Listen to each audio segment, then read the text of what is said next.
Hope everybody's doing well. As y'all can tell, I'm coming at you from the Hayti Heritage Center, as I do sometimes if I'm doing these shows. And today is actually a quiet day here, even though I was across the street earlier and ran into a gentleman from Alabama and all along those lines. I think we're going to be doing one of those candlelight concerts, not this Thursday, but next Thursday. And of course, there will be the kids coming back to the summer camp on this weekend and a number of other things. But I did run across a gentleman, since right across from the Hayti is a Walgreens, and I noticed his Alabama shirt. I'm sure you might have noticed my Marquette shirt and all along those lines, but I knew that there were Alabama fans that were disappointed. So I was asking him about his reflections on that game, and he was saying that he wished that they had actually gone on defense first instead of going on offense first. I guess he was feeling that they might have had a better chance if that is what they had did in that particular case. But that is not what they chose to do, and instead it'll be Washington against definitely Michigan in that final game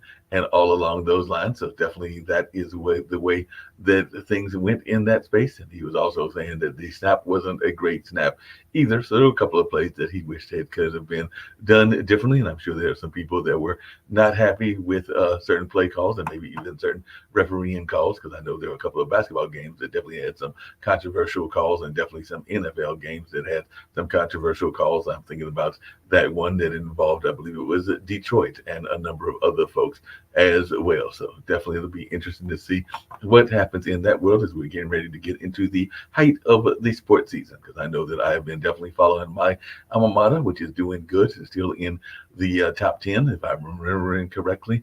And all along those lines, that being Marquette under the leadership of Shaka Smart. And of course, there are a number of other folks that are paying attention to the football playoffs. My team has been way out of it. Both the team here in Carolina that couldn't buy a win this year. Now maybe Catherine Giovanni, who is one of the guests, and possibly we'll see if she's the only guest, if the other guest comes along as well. But I know she's based here in North Carolina. But yeah, our Panthers were having a hard time this year. I think they were able to get 2 wins. And my other team that I've been a long time fan of, the Minnesota Vikings, they are definitely right now they're on the outside looking in, and they need to win their last game and also have a whole lot of things fall correctly in order for them to slip into the playoffs. And it would literally be slipping into the playoffs, as they lost that game against Green Bay and lost it very handily.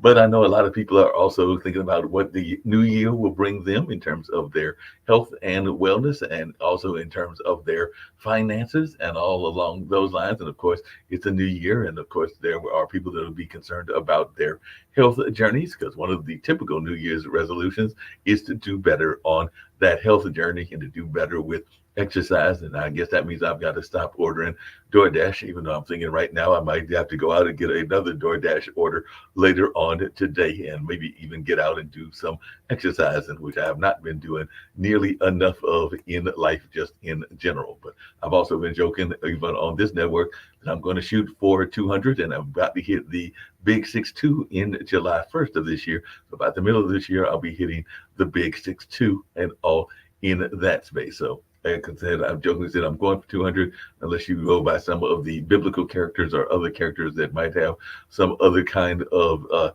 history, or maybe even perceived history, if they are from the fables and everything. Nobody has made it, and I doubt very seriously that I will make it either. But isn't part of the ultimate goal in order to achieve these things is belief and having a positive attitude? At least that's how I've always been taught, and all along those journeys. And sometimes you also have to learn that notion of forgiveness, which can be a very difficult thing, and all along those lines. And we're going to bring Kathy in, and she's going to share a little bit about what she's got going on in that space and a number of other things as well. So I'm definitely looking forward to this conversation, because one of my dear friends that I've been knowing for years is a breast cancer survivor. And I know that Catherine is a breast cancer survivor as well. So yeah, one of my friends in the music community has definitely been fighting that battle. I think she's been in remission for a number of years. That being my friend Sharon Allen, and I know others that have been fighting that for quite a while. But I'll bring Catherine in and learn more about what she's got going on,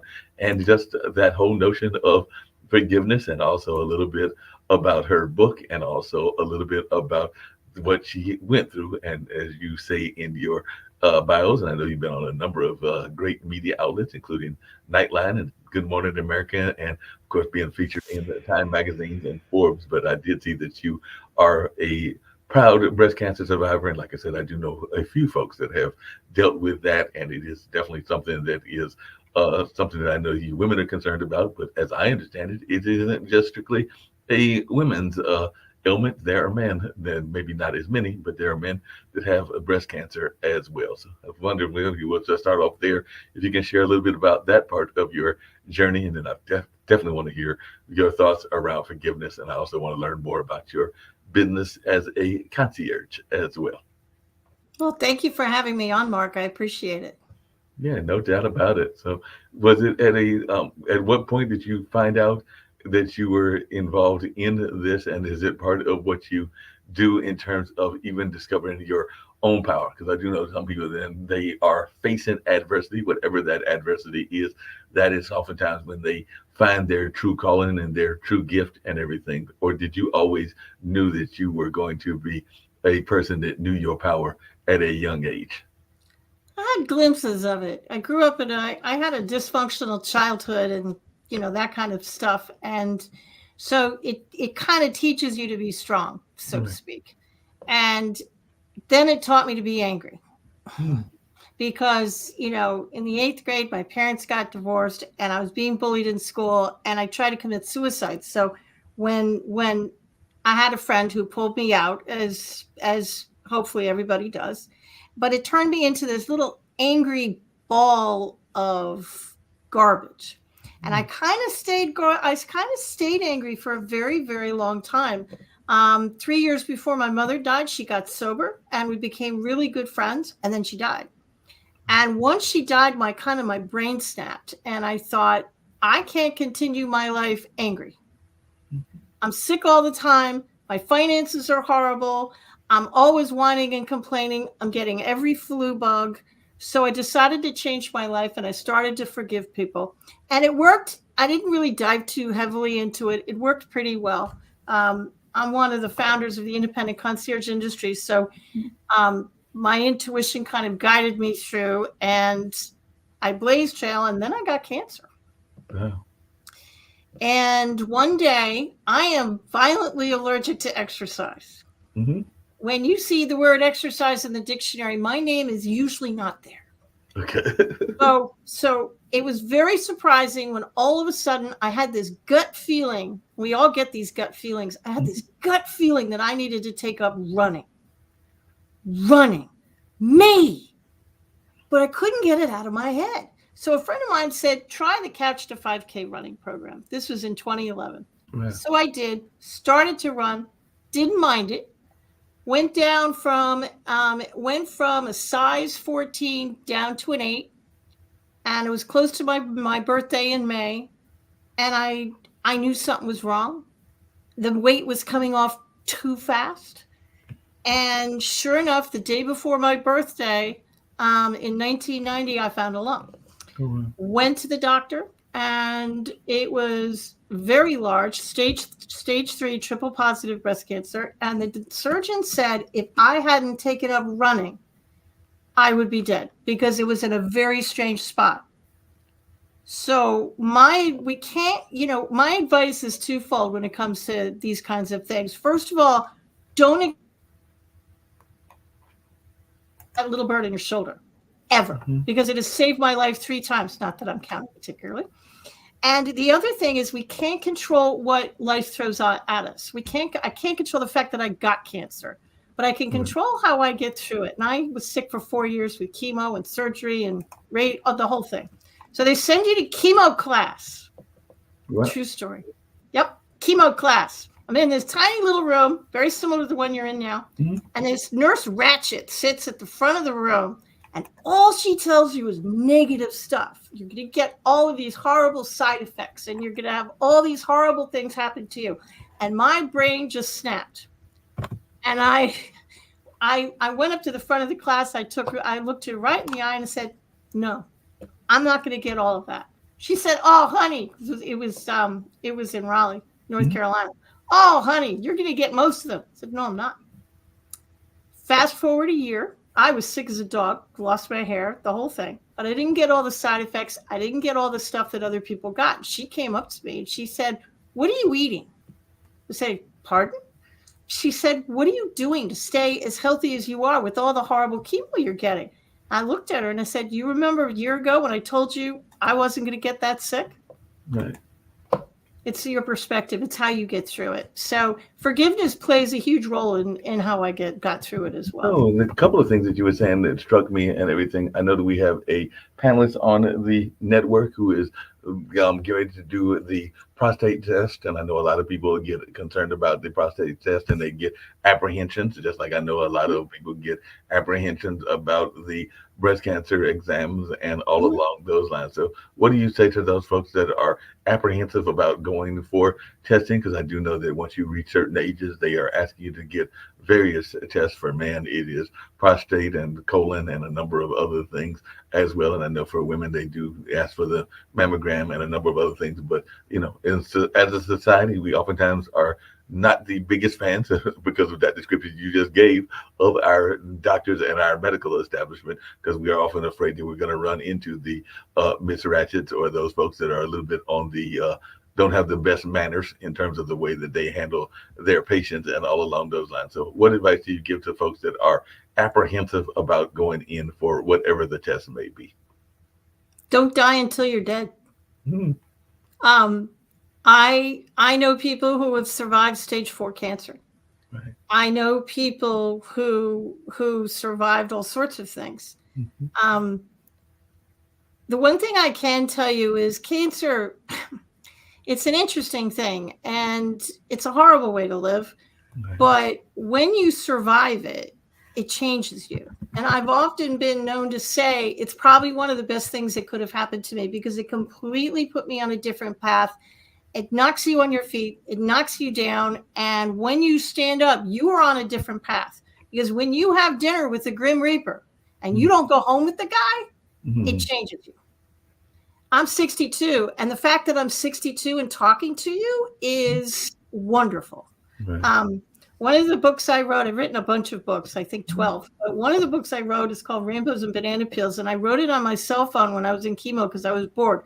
But the book, it changes you. Cancer is a journey. And the one thing I can tell to people is don't listen to very well-meaning people. Right. I had somebody come up to me in the grocery store and said, "Oh, how much time do you have left?" 50 years, I hope, lady. I mean, don't go up to people and say that. But when you hear the C word, your brain kind of stops. So it's very helpful to have a buddy when you go through this. I had my husband of 30 years, to have somebody who can get through it with you and stay positive. Being positive is easy for me to say, but it's not a day-to-day thing. When you're going through chemotherapy, when you're going through cancer, it's a minute-by-minute choice that you have to make. And don't, when your brain goes to the dark side, try and pull yourself back. That's how I got through it. I had to keep my brain positive, and I knew deep in my heart it wasn't going to kill me, and it didn't. Now, along those same lines, I think that even if you get what some people would consider a death sentence, that if you have a positive attitude or a positive outlook, that Yep. you can oftentimes live past what people are expecting you to. Because I do know that both me and my dad had a dear friend that was involved in the art community here in Durham, and they were diagnosed with a terminal illness, and they have definitely passed on. But they Yep.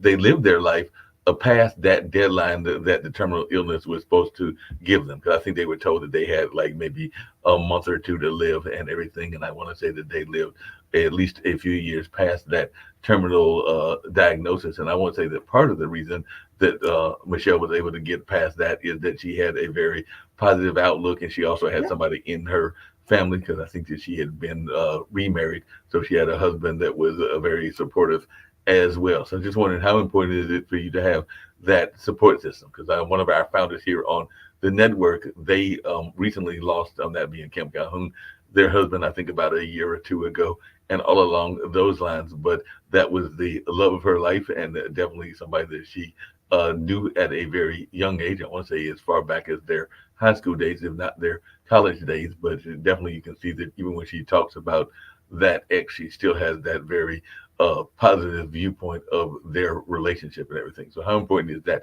support network to have, particularly among your significant other and maybe even kids and others?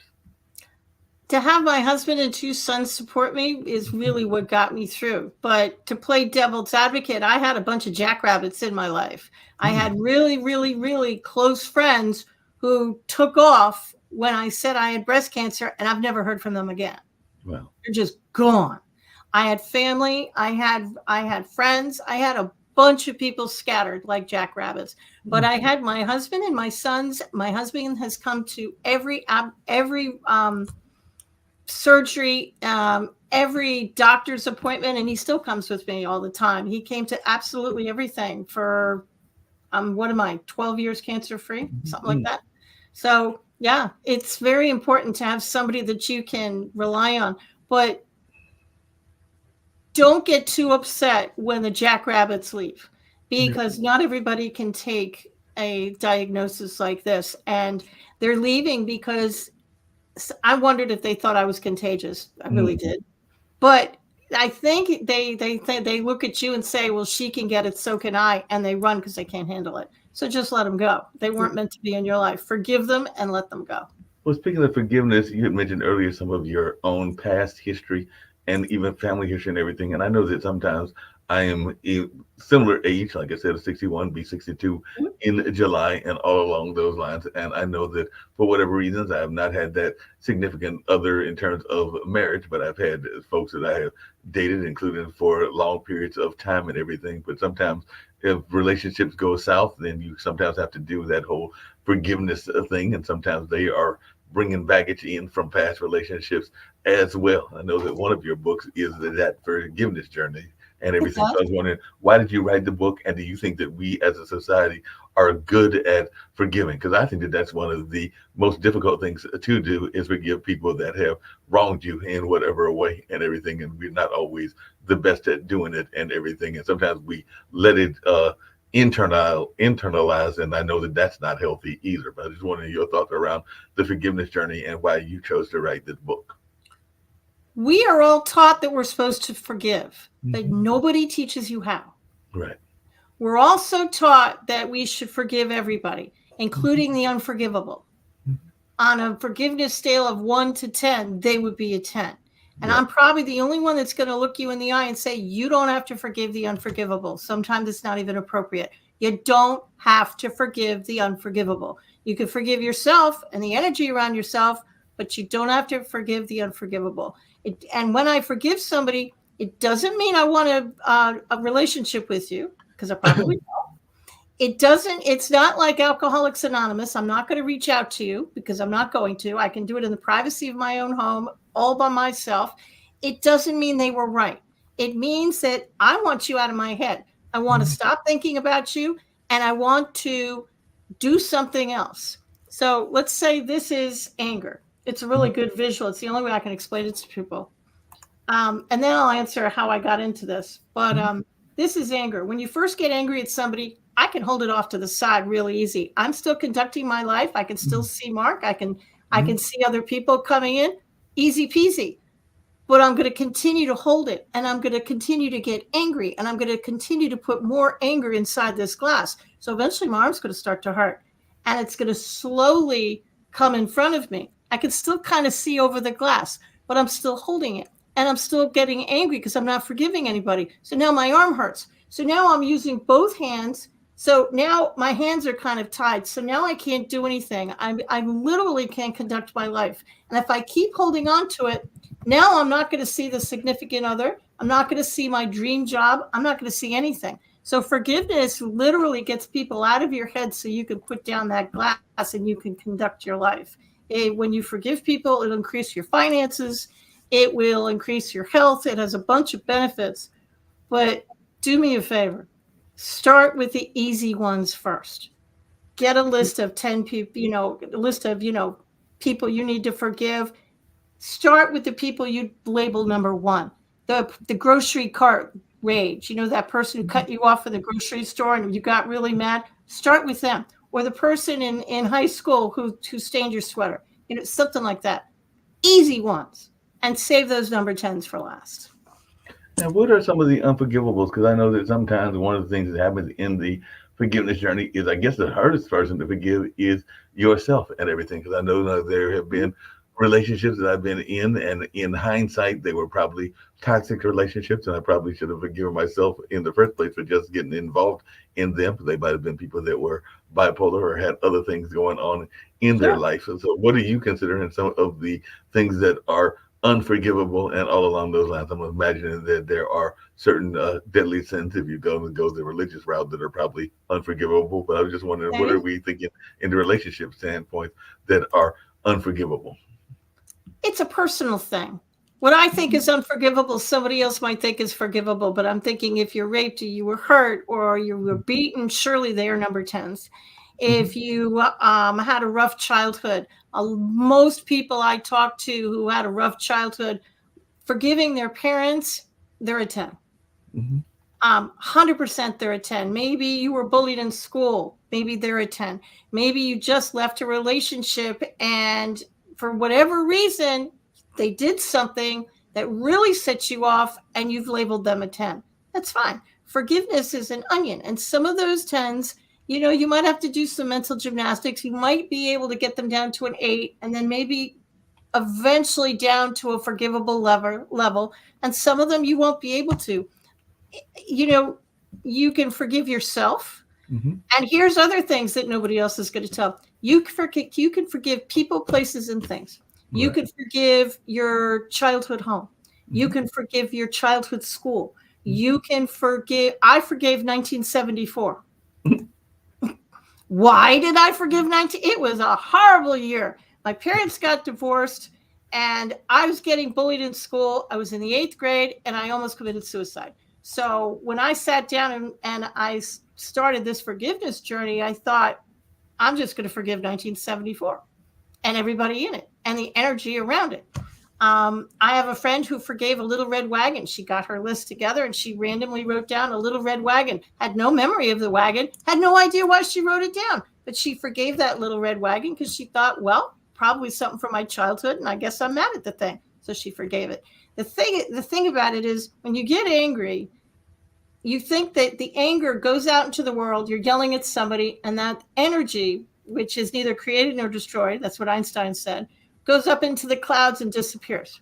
Well, as you was just saying that, I'm Just thinking to myself that I might have to forgive the Little Red Wagon as well, because when I was in school, and I went to school here in North Carolina, meaning most of my, well, all of my schooling in terms of like pre-college education and everything was here in North Carolina. I mean, my parents did take me out and did homeschooling for about a year or two, but most of it was either in places like Greensboro. I think there was a little bit of schooling there. There was definitely schooling in Warrenton, where I grew up at, and everything along those lines. But I do remember having a professor that was literally their favorite expression. So if you did not, little red wagon. if you were the kid, did not bring in your paper, and you tried to give them an excuse, like, the dog ate it or something like that, their go-to expression was, "That's your little red wagon." So that was their go-to expression. So for that You reason, I probably had need to to forgive. forgive the little red wagon. Right. I might have to forgive the little red wagon, because that was their go-to expression. So much so that some 40 or 50 years later, I literally remember that expression and them using it ad nauseum and all in that space, because that was their way of saying that you had to take responsibility for what you did and not try to come up with an excuse. And that's where they used that little red wagon expression and all in that space. I hadn't even really thought about it that much until you just brought up that your friend forgave a little red wagon. So I'm gonna Now have I to know go. 2 people that have forgiven a little red wagon. There you Right. go. Yeah. That's right. But sometimes you got to forgive expressions as well. I might even have to forgive, and you'll get a kick out of this. But I remember when I was in college and I went to Marquette, I was notorious, and I think somebody else had a recent bet recently. It might even have been a famous celebrity and everything. But I was notorious for using Southern um, expressions and everything. And I remember a group of folks. Bless your heart. Yeah, yeah, bless your heart is one of those. But I was Mhm. always, as I was coming from rural North Carolina to Milwaukee, Wisconsin, using the phrase y'all. So I had Yep. some friends of mine that bet me that I could not stop using y'all. And I think it was probably something simple, like a dime every time I used it, or a quarter every time I used it.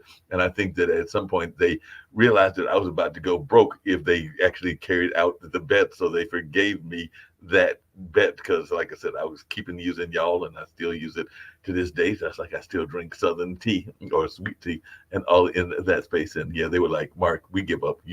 We've already collected probably about $1,000 on you, and you have not stopped using the phrase. So I might have to forgive y'all as well. So y'all might be something else that needs forgiving, or I might have to forgive them for coming up with that stupid bet when we were in college and everything.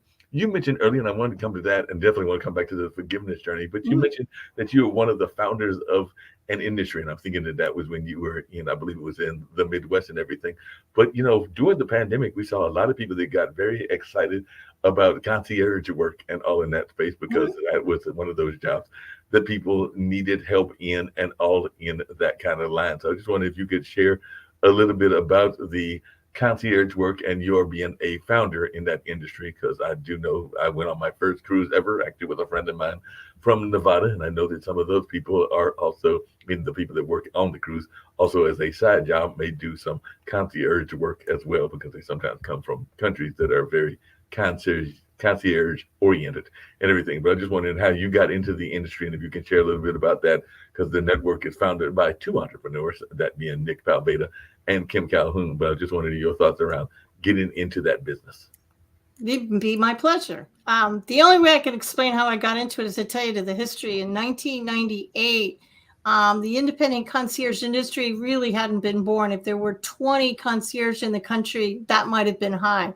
It was started by a few hotel concierge who thought, if this works for a hotel, I bet I can bring it to mainstream America. So they did. In about 1998, I was living in New Jersey with my husband, and we had a meeting in an event planning company. And we read an article in Entrepreneur Magazine about this what we think is an interesting industry. We're not very sure, but it's something called concierge industry, and there are 3 people doing it, 3 people in the United States. And I read the article and I thought, we're doing more concierge work than we are meeting planning, according to the details of this article. So along that time, I moved from New York down to North Carolina. We were living in Apex at the time. So we started up a concierge business. There were no books, no classes, no articles, nothing. It was like the ultimate of self-taught. So I figured out how to do it. It took me about a year. And I had an office, and the phone started to ring. We put up a rudimentary website with dial-up modems and floppy disks. Yes, I am that old. And the phone started to ring with people saying, could you help me figure out how much to charge? I kind of want to do this. And if they weren't in North Carolina, I saw no reason not to help them. So I did. And my husband came into my office one day and said, "What are you doing?" I said, "Well, I'm just kind of helping him." He said, "Why are you doing it for free?" That was a really good question. Why am I doing it for free? So I pivoted our business for the 3rd time, and we turned it into a concierge consulting company. Eventually, I discovered there was no associations for independent concierge. So being that I'm a big fan of pain, I started an independent concierge association. And that's how I became one of the founders. It went from 20 people to worldwide. I taught people how to offer 5-star customer service, staff all over the world. I retired from the industry last year, but that's kind of how it started. And I wrote several books about it. Now, speaking of that, and speaking of some of the various books that you wrote and all along those lines, you just brought up something that has come up on this show several times, and I'd love to hear your thoughts around this, which is that oftentimes if you are doing any kind of work as a consultant, there are a number of folks that like you to do the work and to give them the service for free. As a matter of fact, I just had a call not that long ago from a friend of mine. He calls it the brain drain, and he used to be an administrator at the Carolina Theater here in Durham, and he was actually one of the people that handled the rentals and all along those lines before he actually had a health emergency of his own. He actually has suffered, I think, multiple strokes and is a multiple stroke survivor and is doing quite well, Ray Pascal and all along those lines. But I was just wondering your thoughts around this notion of, even during the pandemic, we saw a lot of people that would be asked for their expertise and not always given the pay for their expertise. And I'm sure you even see that as a speaker and a trainer where folks are wanting the advice and don't necessarily want to give the rewards. And I mean, they definitely would get their plumbers paid, but they don't always want to pay their event planners or their concierge or a number of others. So what is your advice to those that are running into this idea of, you're doing it even at the age of 50 or 60 for the experience or this or that? There's always various reasons that they give you that they cannot afford to pay you and everything. So what advice do you give to folks that are in the entrepreneurship lane that are facing those folks that are nickel and diming them for whatever reasons? Well, I'm not going to pay you, but you're going to be exposed to a lot of people. You're going to get exposure. People die from exposure. I have done a lot of gigs speaking wise for exposure, and it's never gotten me anything. So I am a big fan of getting paid for work. If I do something for free, especially in the concierge industry, free isn't going to put food on the table for me. Free isn't going to pay my mortgage. Free isn't going to get me anything. And I understand that you want me to do it for free, and you think I should do it for free because you could run errands yourself for free, but that's just going to cause me to die because I can't do it for free because I have bills to pay.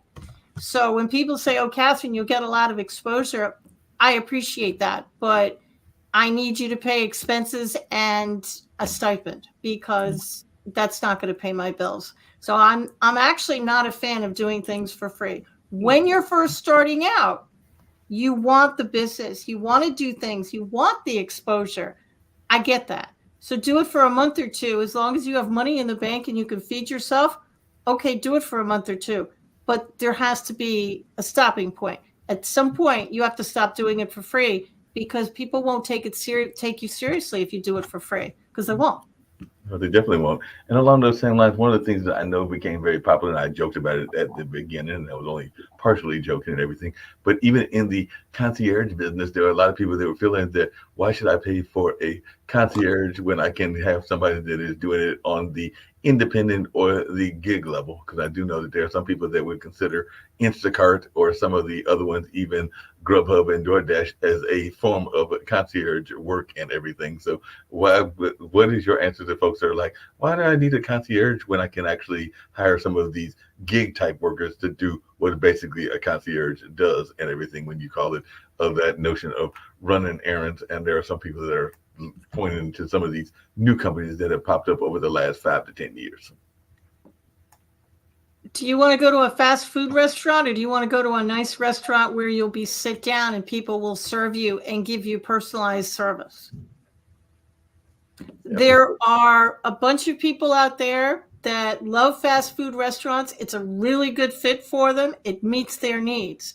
But there's a bunch of other people that we want you to know our name. We want the personalized service, and we want something that we can't find in a fast food restaurant. That's when you hire a concierge who will do, I used to say Yellow Pages. I have to update it.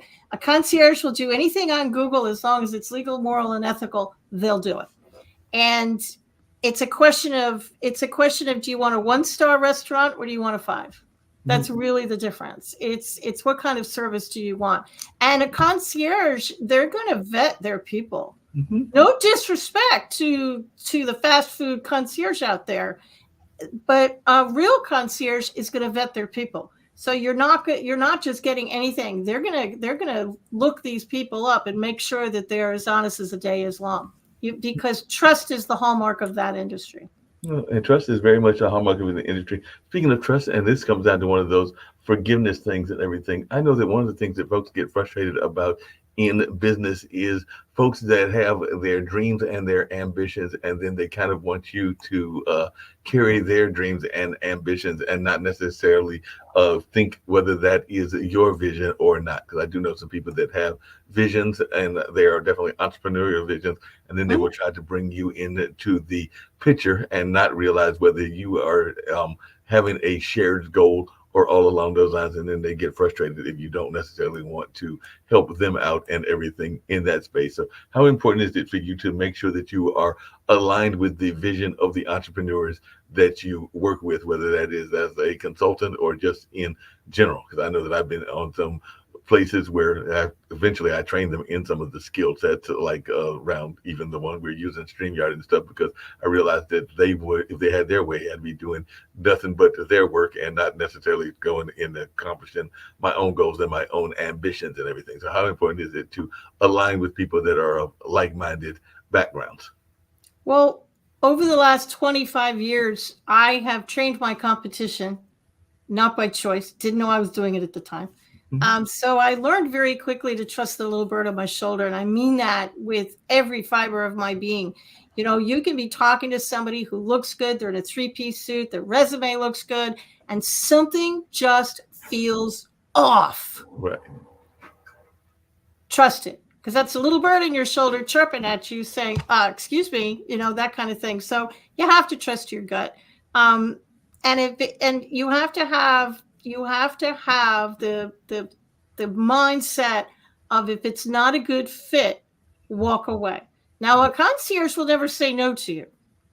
We train that, but they'll say something, well, I can't provide that service for you. It would be my pleasure to find somebody who will.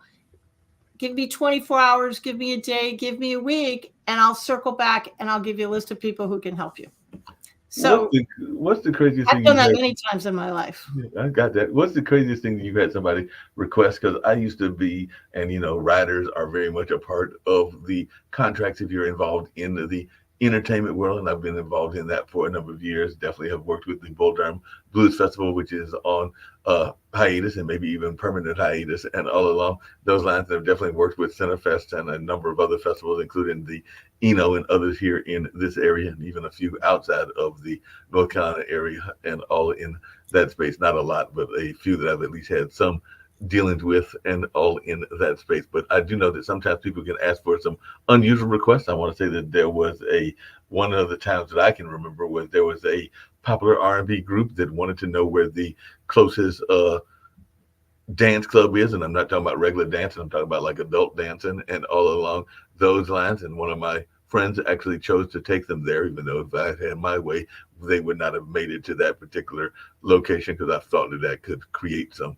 jeopardy to their career and just into life in general and everything. But unfortunately, I had a friend that was less scrupulous than that in my mind and everything. And then I also had somebody that, I think that was with the Blues Festival, wanted a particular cigar brand that I don't think we have that much of here in the area, and it was difficult to find it, but we did find somebody that found that brand and everything. So I was just wondering, what are some of the more unusual requests that you have seen as a concierge? In my website, in my blog, is a blog entry that's the 18 craziest concierge stories I've ever been across, and it's also in one of my books, The Concierge Manual. But once upon a time, long time ago, there was a concierge who was asked to do a party in Egypt, and they needed to find a dozen albino peacocks. Who knew that such a thing exists? But apparently they do. And so they had to find an albino peacock. They found an albino peacock farm somewhere in Europe, had to fly the peacocks from the farm to the party that was in one of the pyramids of Egypt, because of course it was. And they had to get them there alive, and then they had to get them back. So that's a crazy story. That's definitely a crazy story. And just to think, albino peacock. Yeah, to try to find some albino peacocks, that you got to go and find them and everything. But you know, then there's another story. It was an international concierge, a company called Quintessentially, and one of the partners of the company told me this story.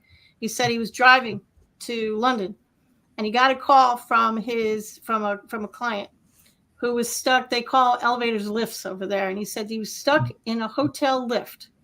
And he called me because he wanted me to get him out. Okay, call me crazy. If I'm in a hotel, I'm not going to call my concierge. I'm probably going to call the hotel front desk and say, I'm in your elevator. But this shows you how addicted people get to their concierge. And that's what you want. You want them to have you on speed dial. So he called the front desk and said, you got somebody stuck in your elevator. They said, you're out of your mind. You're crazy. Said he didn't believe me. He said, why would I call you and tell you there was somebody stuck in your elevator if there wasn't somebody stuck in your elevator? and everything worked out fine. But concierge are asked to do very, very crazy things. I had a friend in Philadelphia who got hired to take a gentleman's 90-something-year-old mom's dresses to the dry cleaner every week. Sounds benign. Yeah, it sounds fine, right? Well, the only way you can tell because when she took off her dress, she'd put it back up in the closet with all the other ones. So the only way she could figure out whether the dress was clean or dirty was to, wait for it, sniff it. And I looked at her and I said, please tell me you don't provide dress sniffing services. And she said, well, you got to do what you got to do. You got to do what you got to do.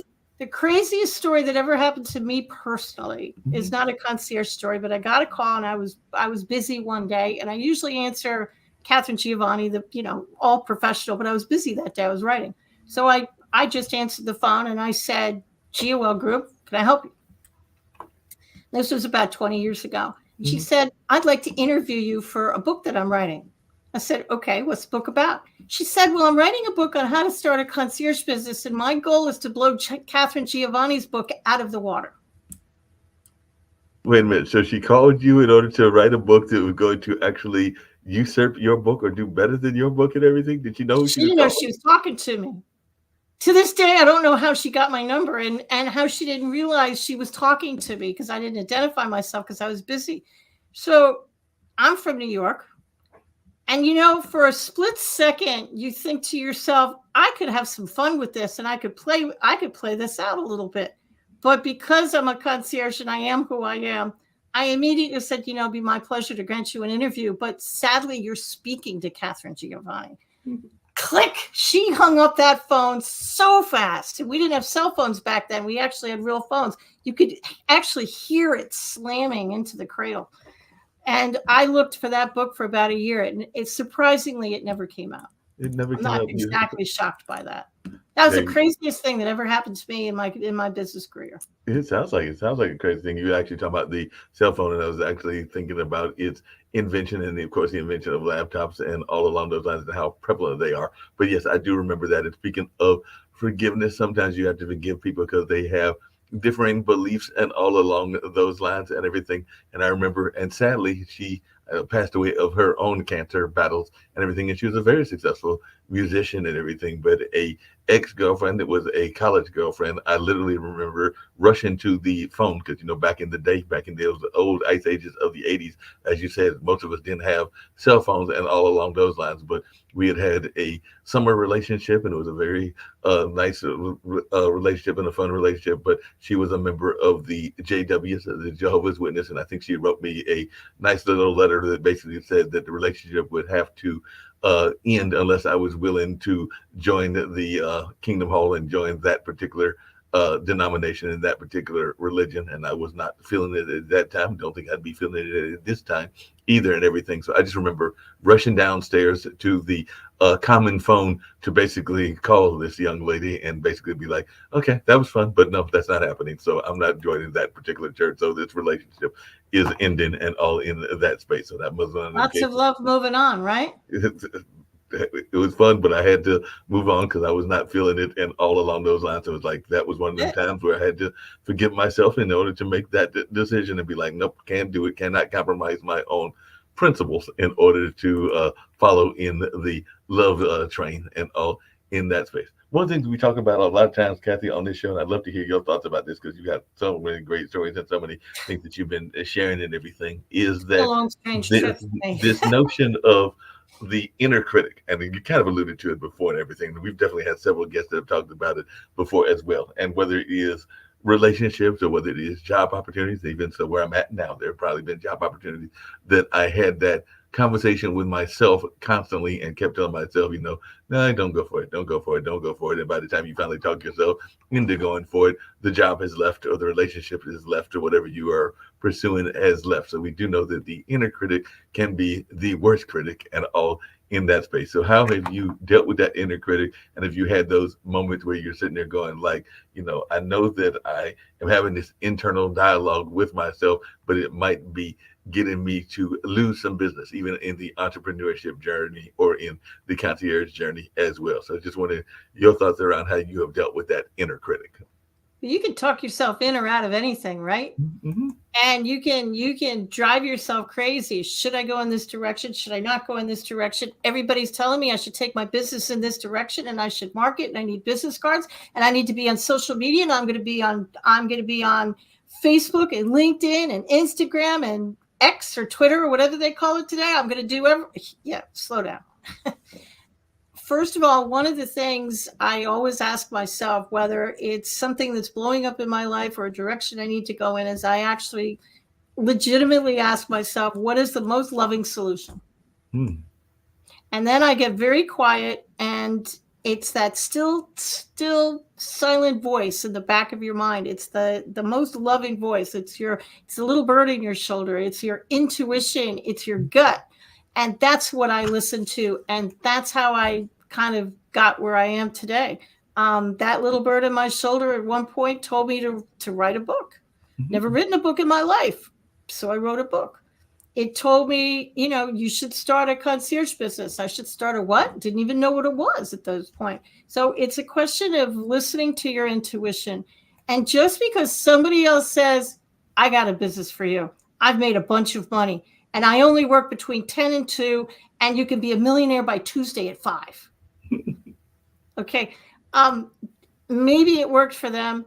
It might not work for you. Just because it works for somebody else, your friend, your father, your parents, whoever, doesn't necessarily mean that's your yellow brick road. So, if you're stuck, and I mean really stuck, I tell everybody to get quiet, turn off your technology. These things do have an off button. Tell your family you need to be quiet for a half hour. Tell them, go lock yourself into a closet. I used to go into the garage when my kids were young. My sons are grown and out, but when they were young, I used to go into the garage and lock the door, get a pad of paper and a pen, and then just sit quietly and say, what direction should I go in? And then whatever words form in your mind, write them down. Write them down blind. It doesn't matter what you write, just write it down. So this is an exercise to help you tap into that inner critic, to tap into that inner voice, to get the answers that you're looking for. Because the answer to every question that everybody watching this broadcast has is not going to be found in any of my books or gurus. It's actually all the answers you need are right inside of you. They're already there. It's just a matter of tapping into them. That makes a lot of sense. I mean, one of the other things that I know a lot of times people talk about, even in that entrepreneurship journey, because I've got a number of friends that have been involved in various MLMs and all along those lines, and I have been approached by a number of them, and they're always not realizing that there's only so many masters or so many jobs that we can have and everything. And definitely, I know with the gig economy, many people are working 2 or 3 jobs, even if they are like yourself in a loving marriage and everything. Oftentimes, both spouses are working 2 or 3 jobs. But I do know that it does seem like with time management that there has to be a limit, because what I have found myself telling some folks is that no, I might be willing to buy the card if there, or the perk if there is a perk, but I can't necessarily dedicate myself toward the business because I'm already involved in about 3 or 4, and that's stretching the limit. That's the thing, right? Everything. That's the thing. We're chasing happiness. I will be happy when I graduate from school. Okay, I'm a genie. You graduate from school. Are you happy? No, I'm going to be happy when I get married. Okay, boom, you're married. You happy yet? We keep bumping the happiness. When are you going to be happy? When you're 95 and your teeth are in a cup by your bed? The trick to life is, and this is what we're taught, and you're taught wrong. No disrespect intended, but we're taught that you get a bunch of money, you work really hard, then you'll be happy. It's actually backwards. Get happy, then the money will flow.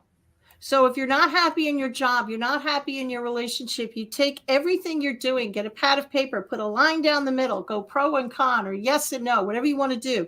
Everything that you love, put on the left side, and everything you hate, you put on the right side, and see what kind of commonality you have. If you're trying to start a business, well, I like to travel. Okay, write that down on the left. Well, I don't like to work with people. Okay, well, we might have to amend that. And that's kind of how I've always approached things.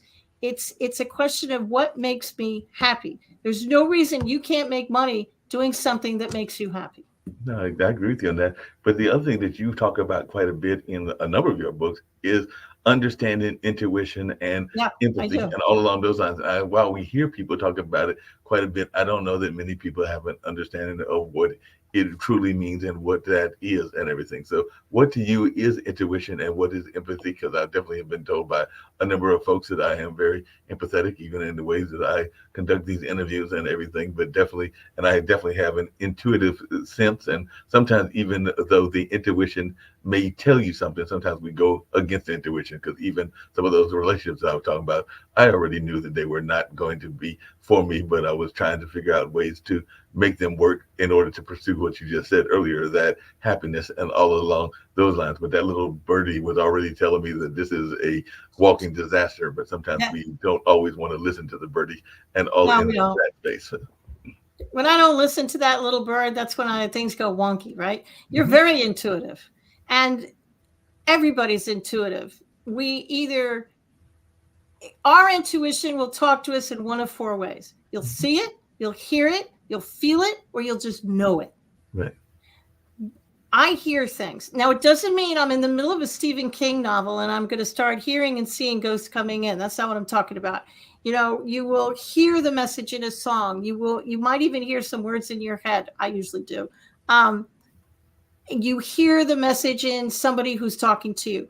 The people who see it, it's not that you're going to see ghosts. You see the answer. In school, you were a visual person. In school, I like to hear I like to hear music. I like to hear the teacher, because that's how I learn. Visual people, I want to see it. I want to see the spreadsheet. That's how they learn. The people who just know it, it's just 1 minute you don't, and the next minute, boom, it's in your head. Right. And you just know it. You don't know why you know it. You just do. And then there are the people who kind of feel their way through life. You go, and then they're called empaths. And you walk into a room and it just feels off. Right. Or you shake somebody's hand and something's wrong. And you listen to it. And, if you go into a room and it feels off, my advice to everybody, okay, leave if you're allowed to, and make sure you look around the room before you leave and maybe write down your feelings so you can go back and learn that again. And it's a matter of listening to your special gift, because we all do this. Every single person on the planet is intuitive. Right. Every single one of us. We all just have a different way of hearing it. And it's a matter of just identifying one of those four ways.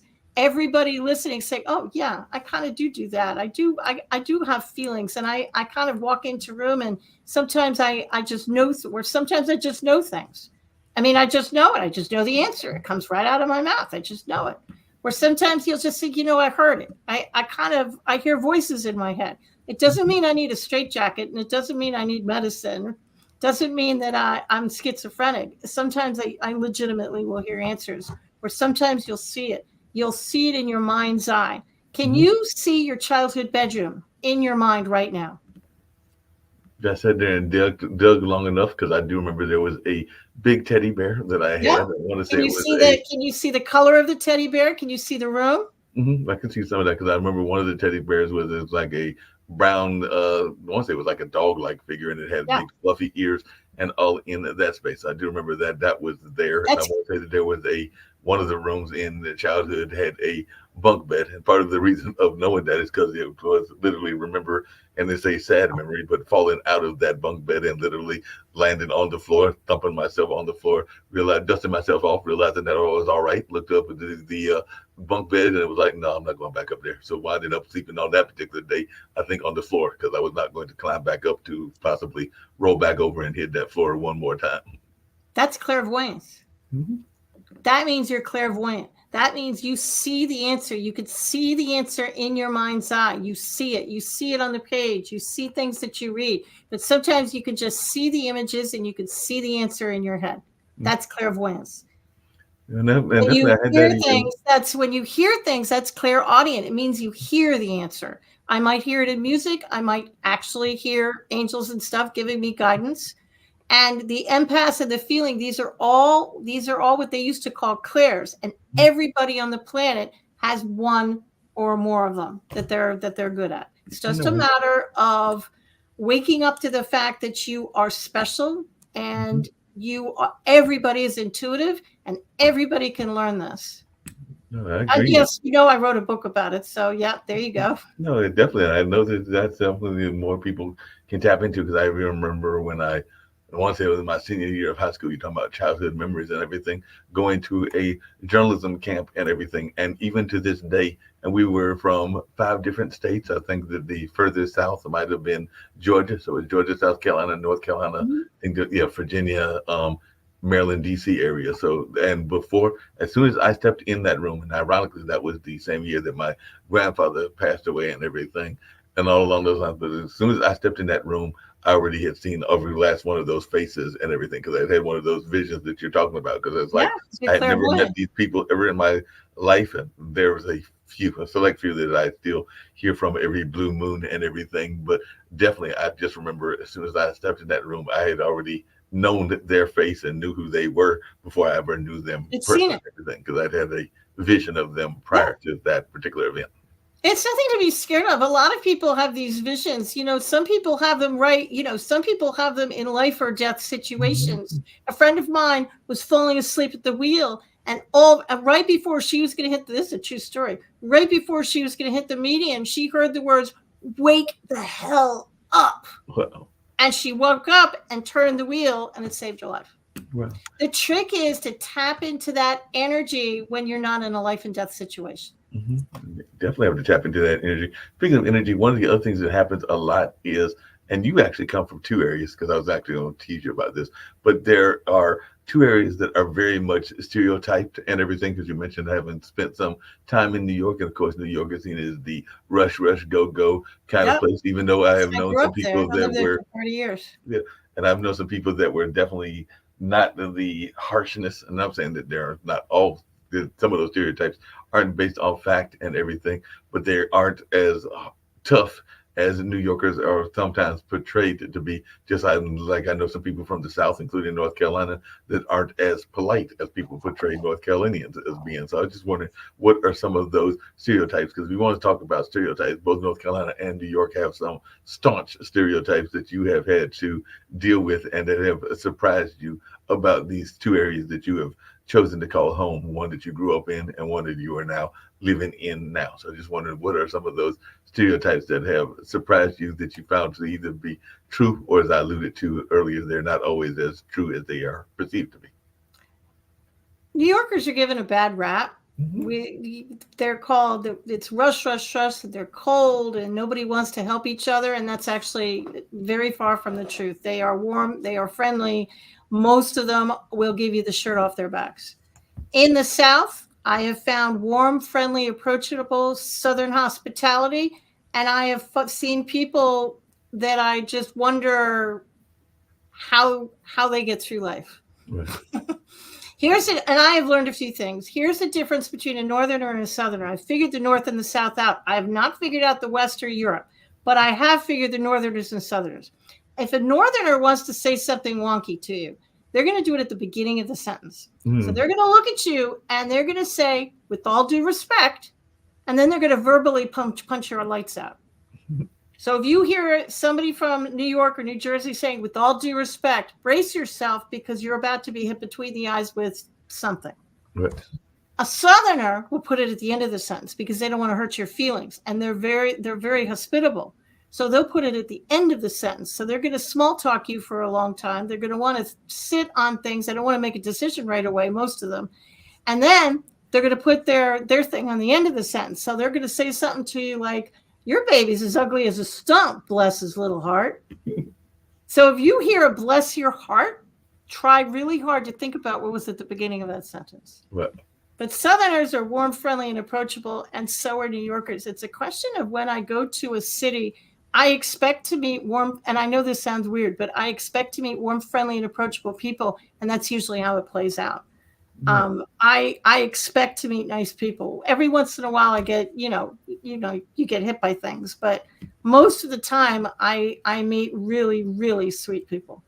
Speaking of getting hit by things and everything, you had talked about it earlier in one of the shows that we do every Sunday. I actually do it with, well, they are the host of it, Stephanie Hockenhall, who was in Kansas, and her son, Gene Francis, if I'm remembering no, Gene Williams, if I'm remembering his name correctly and everything. But it's a show around bullying called Where is the Love? And all along those lines. Yeah. But definitely that being said and everything, one of the things that I know that you talk about in some of your talks is this notion of forgiveness and whether you have to forgive the person face to face. And I do know that in their case, they have been bullied in relationships, they've been bullied in workplaces, they've been bullied in a number of varying environments. They were even talking about how bullying can happen in the church, and I do know that that is for real as well. But I was just wondering, is that something that folks should try to forgive people if they're going to forgive them face to face? And do you have to tell folks why you are forgiving them and all along those lines, or can you just do it in the quiet of your own home and let them not even know whether you've forgiven them or not? Or is it better to do it in a public landscape? The way I approach forgiveness, especially in the book, is this is not Alcoholics Anonymous, so you don't have to reach out to people. You don't have to talk to them. You don't have to call them. Forgiveness is very personal and very selfish. You do it for you. You don't do it for them. It doesn't mean they were right. And just because I forgive you doesn't mean I want a relationship with you. I probably don't. I probably don't even want to talk to you. You do it in the privacy of your own home. You don't have to tell anybody you're doing it. You don't have to reach out to them. It's something you do for you because you want to get them out of your head. You want to stop thinking about this so you can look at the opportunities in the world and the universe can start flowing stuff to you. You want to get this stuff out of your head and out of your energy field. Because when you get angry, it kind of sticks around in your energy field. So if you get angry enough over enough years and you don't forgive people, you're kind of walking around in a gray cloud. So forgiving people, as if you believe Einstein, it's going to change that energy from dark to light. Energy is neither created nor destroyed. It just turns into something else. And that's what you're doing with forgiveness. But it's personal. You don't have to tell a soul you're doing it. You can do it in the privacy of your own house. Nobody has to know. That sounds and great. You don't have to forgive the unforgivable because some things you just can't get there.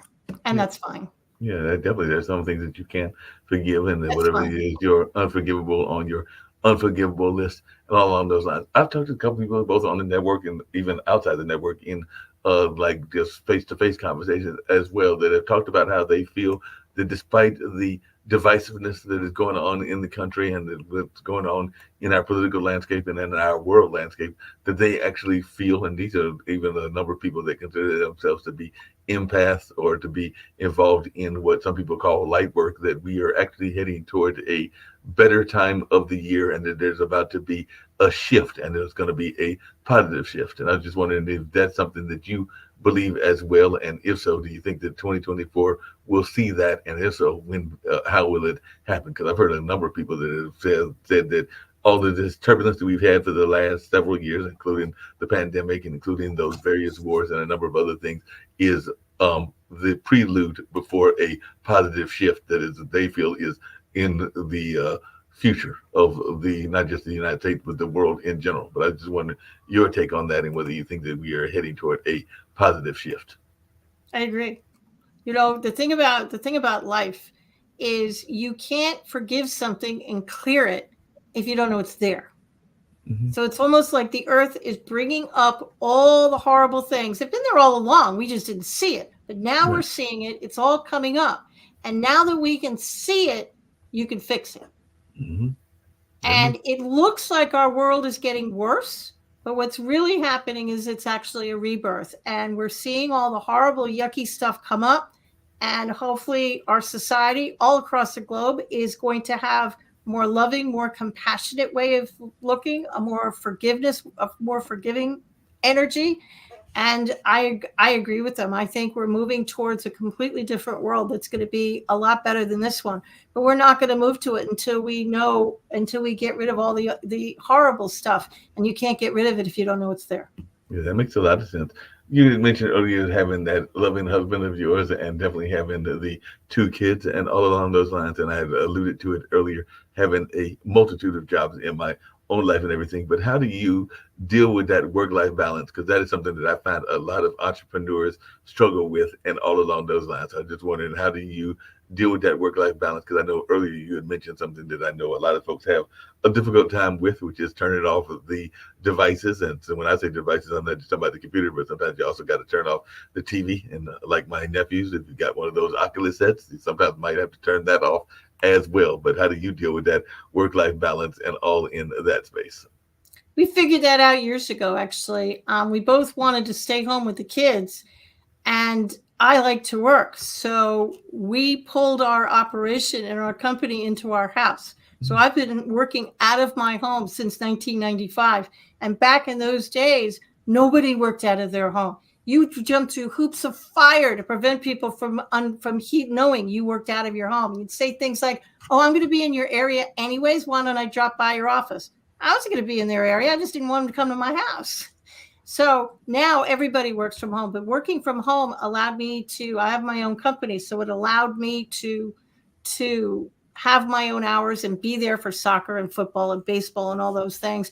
And because I was training concierge, I know concierge all over the globe. So I could get the assistance that I needed when I needed it.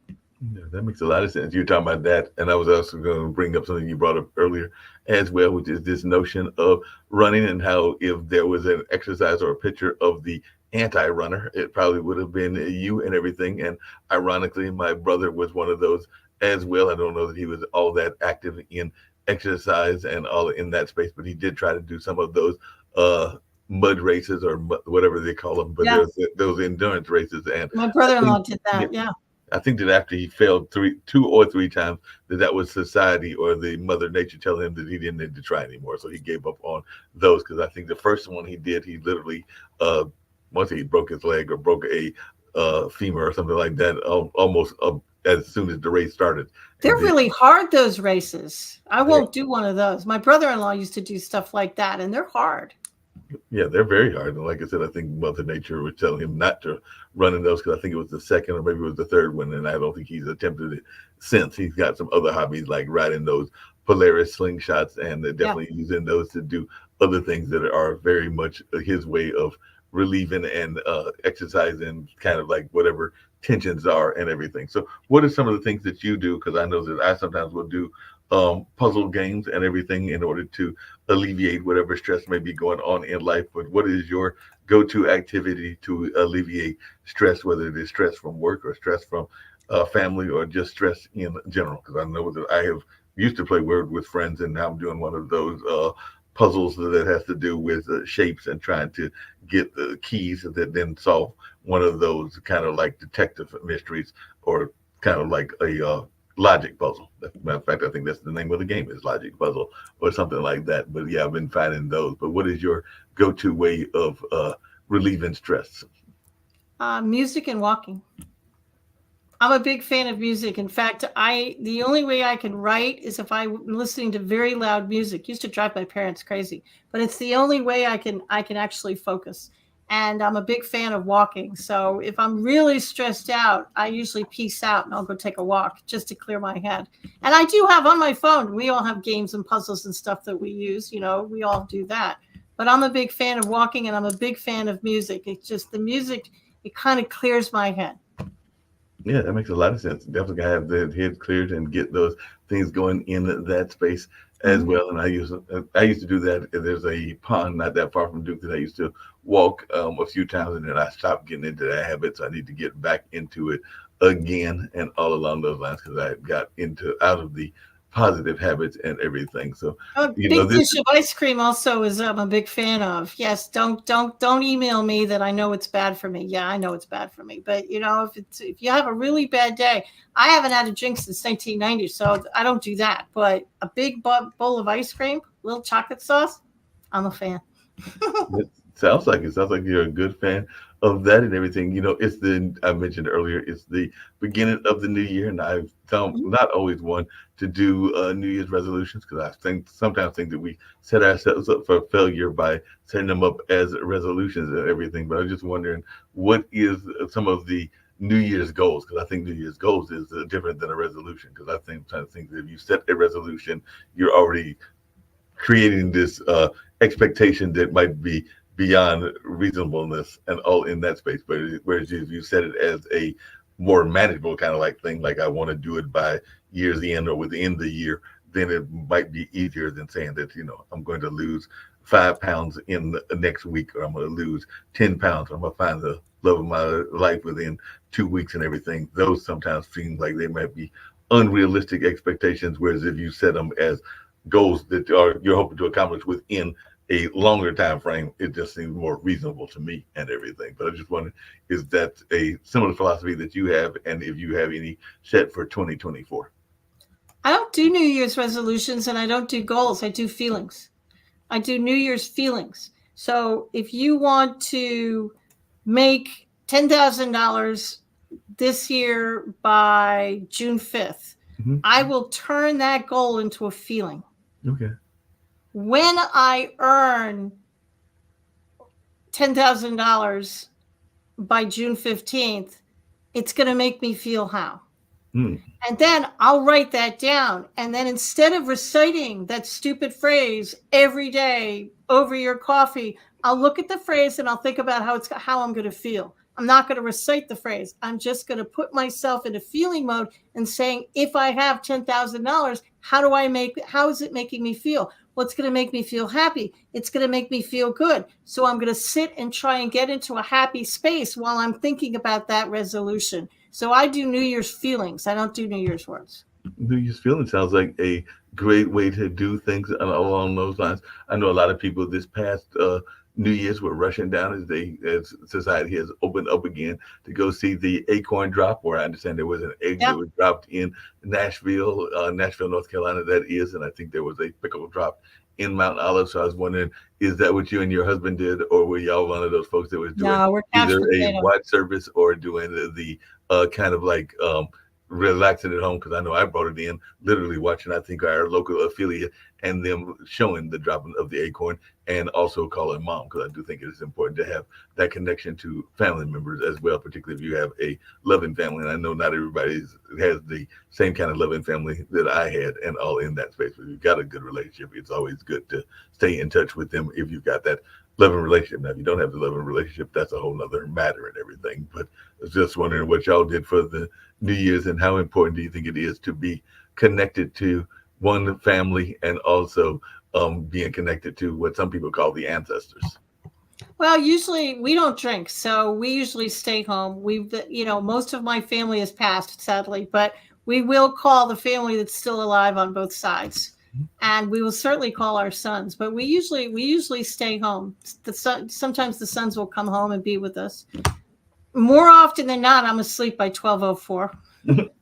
I mean, I will try and manage to stay up until 12, and then I peace out. Like at 12:04, I'm like, okay, bye. It's like the New Year started. I'm going to sleep now. It's time, time to go to sleep and everything. Yeah. What advice did you give to your children that you think you wish more people would give to their kids as well? Because like I said, I don't have any kids of my own, but I do have my two nephews that are turning 40. Well, they were born 2008 and 2009, so they're about to turn 15 and 16 in August of this year and everything. So they're definitely both teenagers, and I just recently learned from my brother and everything. It's just the two of us that I now know what their careers are, because I think that the oldest one is thinking about being a architect, and I think the younger one is thinking about either being a lawyer or a biologist, which is good for them.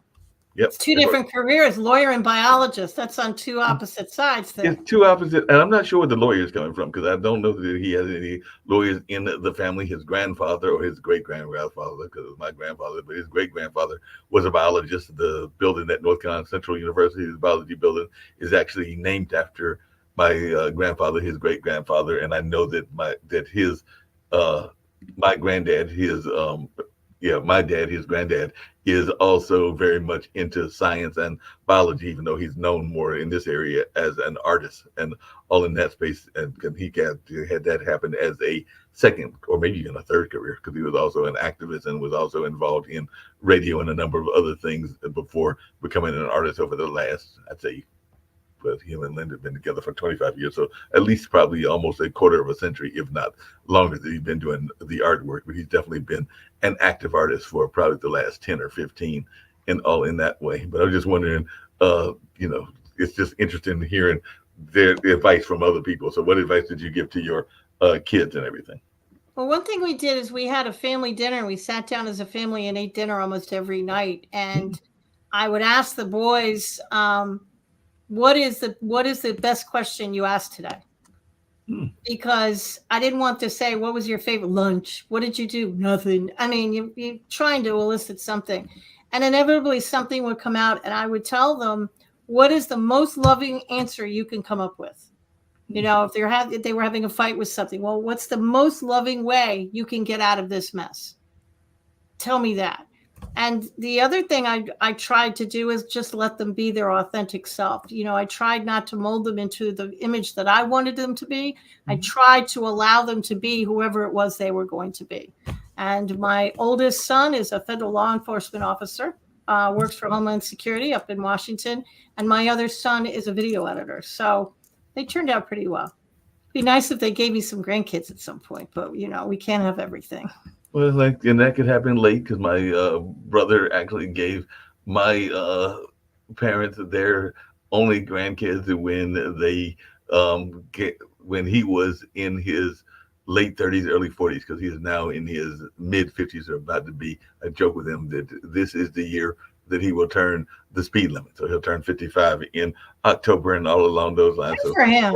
So it was literally 39, and it was with his then wife, and now he's got a new fiance because that relationship, for whatever reason, did not work out and everything. But they are co-parenting and doing a good job of co-parenting. But definitely at 39 is when Malik gave them their kids and everything. So that would have mean that mom would have been around our age. She would have been in her 60s at the time that she got her first grandkid and everything along those lines. Because, like I said, I don't have any, and Malik was waiting as well. So, and Dad was probably in his mid 60s at that time and everything. So he was almost pushing, probably near, he's probably pushing near 65 at the time that he had his first grandchild. And I know some people that are in their 40s and 30s that they even have grandkids because they had them very young and everything. So definitely it'll be interesting.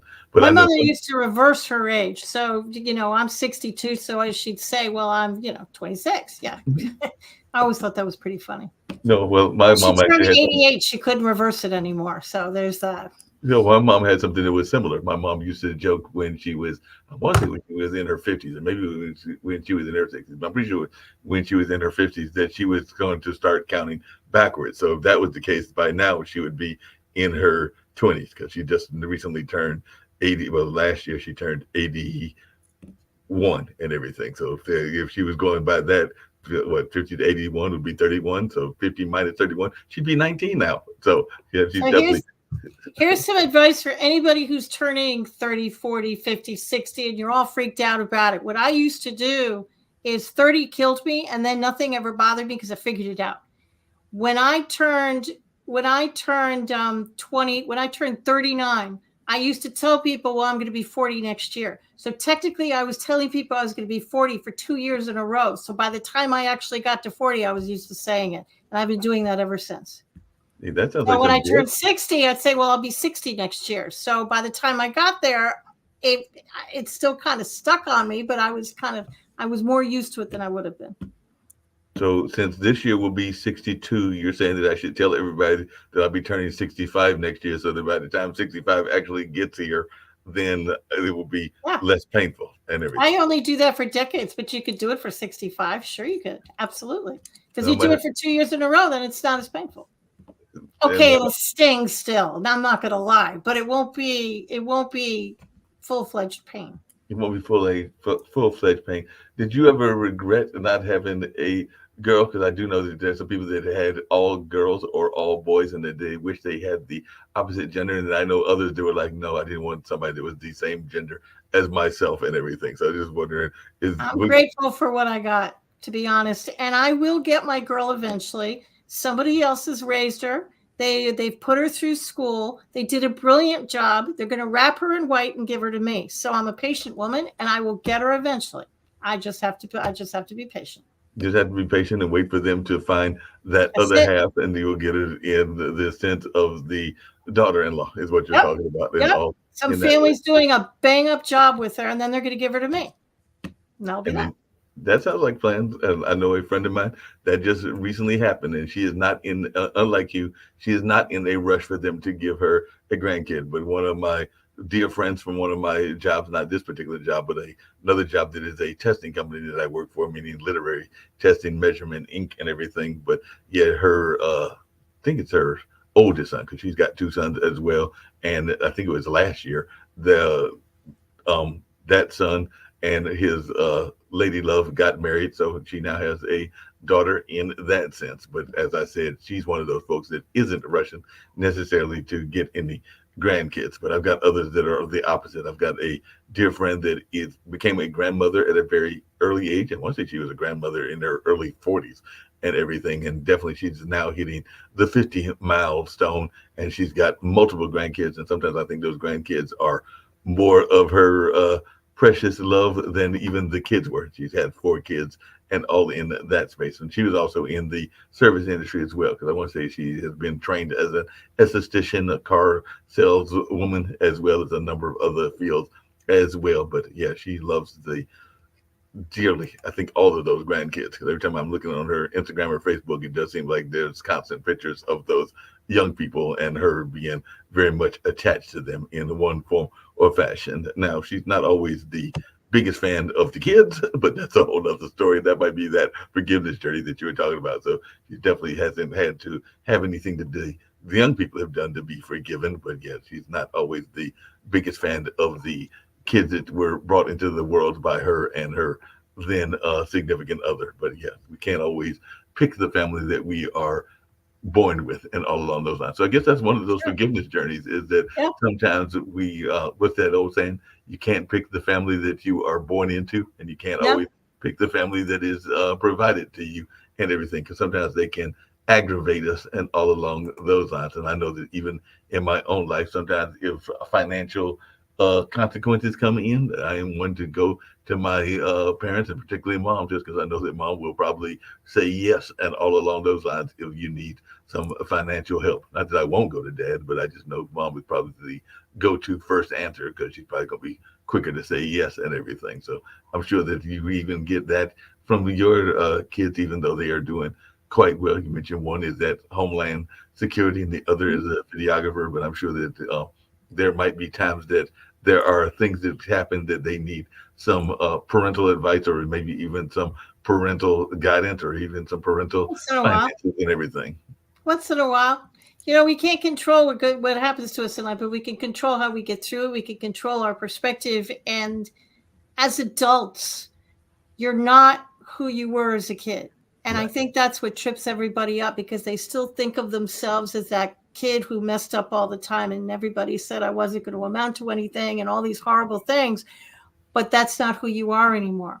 And if somebody is looking at you through those rose colored glasses because they're family members and they see you as that 16-year-old who used to mess up, and you're not that person anymore, that's their problem, not yours.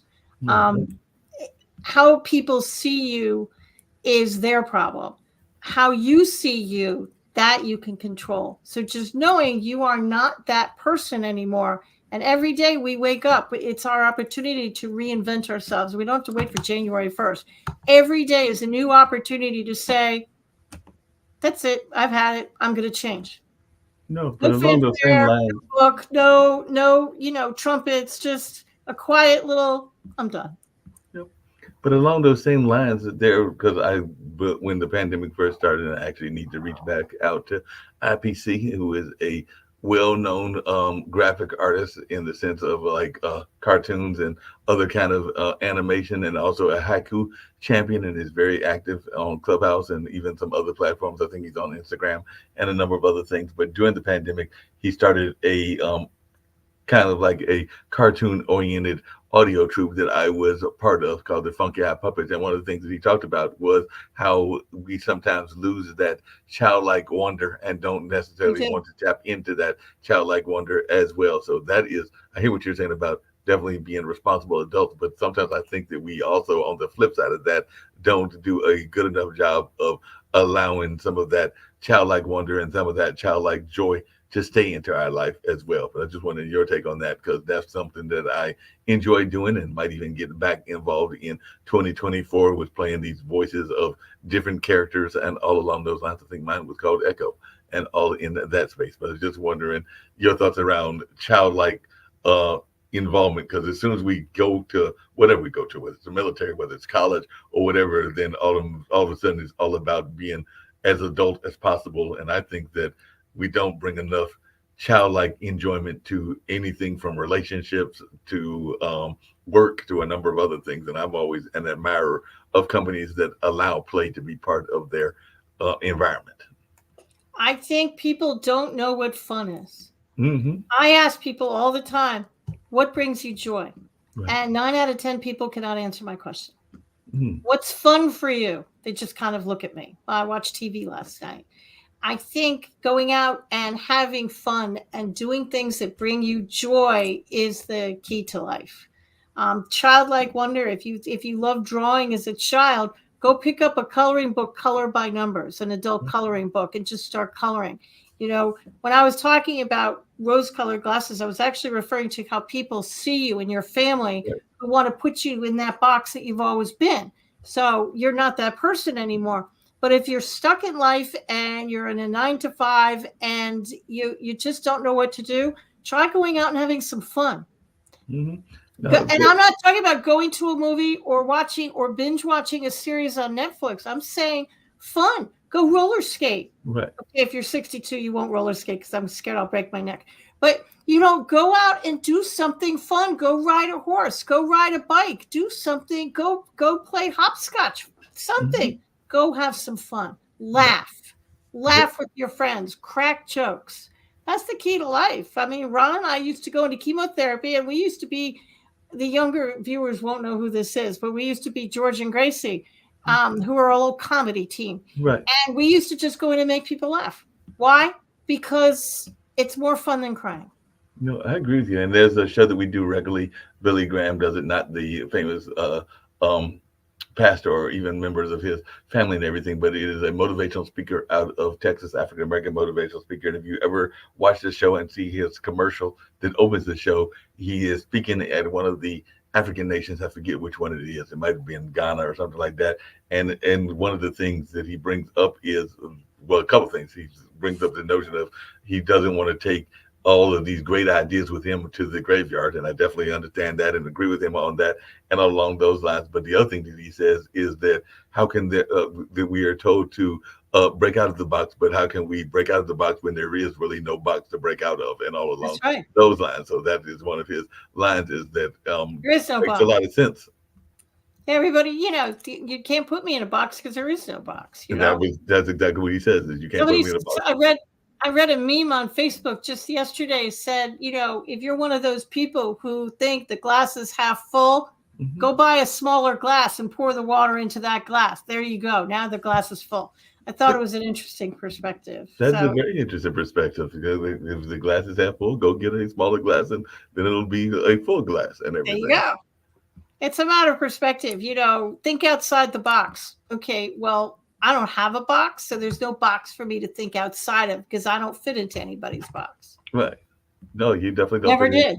Never did. And all along those, what advice would you give to folks, and we're getting ready to wind down shortly, that are thinking about writing a book? Because like you mentioned earlier, you have written about 12 of them and all along those lines. But what advice would you give for folks that are thinking about going into the notion of being an author and all along those lines? Because I've always been told that everybody has a book in them. Now, whether every book needs to be written, that's a whole nother question, and that's a whole nother story. But I have been told that everybody has a book within them and everything. But what advice would you give to folks that are thinking about writing a book?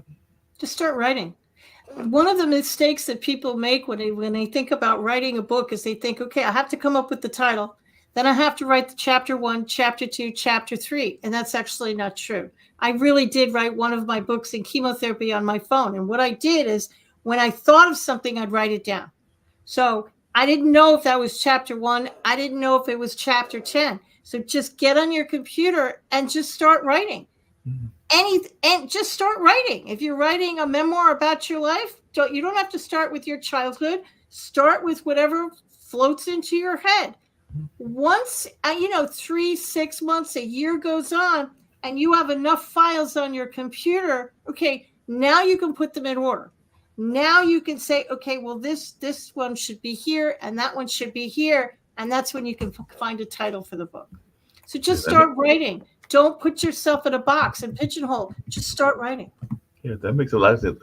Would it be something similar to just go ahead and do it? Because one of the things I know a lot of people are interested in is something else that we've talked about here on this show and everything that you have been part of with is entrepreneurship. And I know that everybody thinks that they've got the next great business idea. Now, I do get frustrated when I see people that have these great ideas and don't necessarily follow some of the basic principles that you need to have, which is like a business plan and some of the other stuff. But hey, I've also seen some businesses that were successful that were, as you just put it, out of the box, and they might not have had the business plan or even the total staff until actually the business was up and running and everything. Because literally, I don't think I mentioned this to you, but I did mention at the beginning that my parents started a radio station, and they started it when I was the year of the independence. So 1976 is when the station came on the air, and it was on till roughly 87 or 88, so about 11 or 12 years.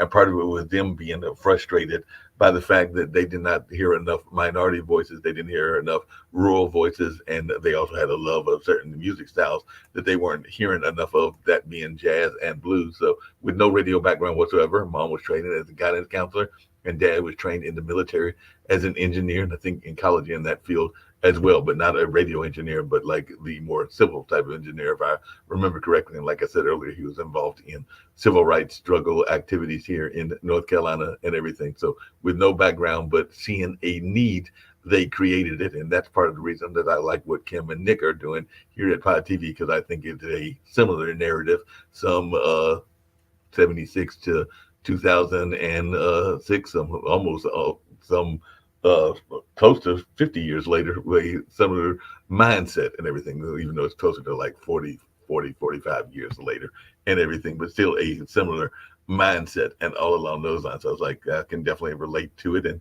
want to get involved, because it sounds like what the parents, who fortunately are still living, were doing when they created that station in 76. So definitely one thing I think you have to do is have a vision. But what advice would you give to entrepreneurs? Don't quit your day job until you can support yourself. Right. Everybody say, well, how much will it cost to start a business or a concierge business? Well, add up your bills, phone bill, every bill, multiply that by 6. My husband will tell you to multiply it by 9. And that's the amount of money that you need to start the business basic, because that's the amount of money you need so you don't starve to death. Mm-hmm. That's your monthly nut. That's what you need every month to survive. And if it means that you have to work part-time while you're getting the business, or you do the business at night and on weekends, you'll be the busiest person on the planet, but you're not going to starve to death, and you'll have a roof over your head. So I tell everybody to don't quit your day job. It might be $1 million business, 100%, but I don't want you to end up in a refrigerator box on the street either. I need you to do it right. You need insurance. You need a business plan. Sure, you need the business card. You need a website. Yes, you need a website. Everybody needs a website, but you need a lawyer. You need an accountant. You need insurance. You need to have enough money in the bank so you don't starve to death. That's my advice to everybody who's starting a business. And I'm not trying to talk anybody out of a dream, but I also don't want you to die. Yeah, and I know some people will start the business literally from the business that they are in. I know that when I started Lee Entertainment, which is like kind of like entertainment planning and entertainment consulting and all along those lines, and we even managed some performers. I literally was working at GlaxoSmithKline, so of course I was using some of the resources that I had access to and everything. Now, whether that was technically cheating or not, that's a whole nother matter, and maybe the folks at Glaxo need to forgive me. And all along those lines, coming back to our conversation around that's another conversation. Exactly. Let's circle back a little bit. Yeah. Yes, exactly. They might have to forgive me for taking advantage of that, but do know that quite often people will take advantage of the situations that they are in, whether that is Fun. using a copy, whether that is using a phone, or whether that is using even office space or whatever. But definitely it does seem like that is a standard business practice where many It is folks are. today. Back in the day when I was there out there, it wasn't, but today it kind of is. We live in a very different world right now. Very different world. What's some of the things that you have seen change in your 62 years that have surprised you? Because I know on one of our shows that we oftentimes talk about AI and its impact. And all along those lines on a regular basis, I think that's our World Edition show, which is our new show. Of course, they also talk about these awards that I mentioned earlier as well. But kind of jokingly talked about the change in the phone and, of course, the Google reference that you made Slam your earlier. phone down like I used to because you break it. You can't slam it down. Didn't we all used to think we were going to be living a George Jetson kind of life? Come on. We all thought we'd be driving these cars, these, spaceship cars. That's what we all thought. And then when computers came on, they told all of us we're going to have a paperless society. They lied through their teeth. We are not a paperless society. So I think that's the biggest change is, technology. But as much as technology has changed, our society is kind of the same way it was as it was in the 50s, 60s, and 70s. We're teaching the same things in school. It doesn't seem to me, with all due respect to everybody out there, it just doesn't look to me like we've progressed terribly far in that department. Technology, we've progressed very far. And I see AI, and I wonder if they've never seen Terminator movies or Will Smith. I mean, I wonder if they've never been to the movies. So whenever I use ChatGPT, I make a point of saying thank you to it. Why? Because if the AIs take over the world, maybe they'll remember that I was nice to it and I always said thank you. And they might just remember that, like you said. Maybe they'll remember. I don't know. Yeah, hopefully they'll remember that, because as you were just saying that, I was thinking about a couple of things. One, the network founders, part of the reason that they founded the network, as I alluded to earlier, was that they felt that there were things that should be taught in the school that weren't taught in the school. Because I know Nick Valveda talks about fiscal literacy and fiscal responsibility, and he wishes that would be taught in the school system. And he can't find any school system where it is really taught, or even entrepreneurship skills as well. So I think that both him and Kim would agree with what you're saying, that we need to do a better job in our teaching and everything. And at the same time, I know that I want to say here in North Carolina, that there are school systems that are concerned about the use of technology. And I think that there's even some schools that are putting limitations on when the students can bring the cell phones into the campus. I agree with that, actually. And their students are using ChatGPT to write their papers, which is wrong. So that's something that they're going to have to figure out, so kids can't do that. They really have to think for themselves, because our cell phones, we all thought it was going to make us all smarter. I think it's made us all dumber. Well, not only that, but I also wonder, between the cell phones and the pandemic, if some of while I'm glad to be able to talk to you on this platform and everything, and hopefully I know that we have a regular meeting sometimes with some of the people from here in North Carolina that have been on shows and everything else, that Nick brings them to the WADU, which is over there on the campus of Duke University, and we'll have lunch together and all along those lines. So I know there have been some past guests and definitely some hosts that have showed up as well. So I might have to see when the one is for January and see if you're able to come from Apex, because I know there's some people that come from Raleigh. I'm actually outside of Wilmington. So okay. I'm about 2-3 hours away. Yeah, but still, it might be possible and everything. I'll just do the invitation and all, because I know they try to do those meetings on a monthly basis. But one of the things that I get frustrated by is how some of the social skills aren't taught as much either and everything. Because as you were alluding to earlier, even with the concierge service work that you were doing, I do know that sometimes if you go into a restaurant that's just for a sit-down meal and you see 5 or 6 people that are having a conversation and they're all using their cell phones, and sometimes in the back of my head I'm going like, why are y'all here together if y'all aren't really here together? And all of those lines, because they're all on separate phones talking to separate individuals, and I'm going like, aren't y'all all in the same place? But I didn't quite get it, but I have seen that a couple of times. But I'm sure you've even seen that in Wilmington as well. Oh yeah. We used to make everybody, whenever I went out with people, everybody would put their cell phone in the middle of the table, and if somebody flinched, you'd have to pay the bill. And whenever I teach a workshop, I will say if I hear a phone chirp, tweet, jump, I don't care. If it makes any sound whatsoever, you have to stand up and sing the Star Spangled Banner. Make sure for all the speakers out there that you turn your own cell phone off first before you make that announcement. Happened to me once. And the only reason I got out of it is because we were going to lunch at the time. So I managed to talk my way out of it. But yeah, I agree with that 100%. Along those same lines, Barbara Smith, who usually does the show on Thursday, I've actually got to get in touch with her and Shawnee.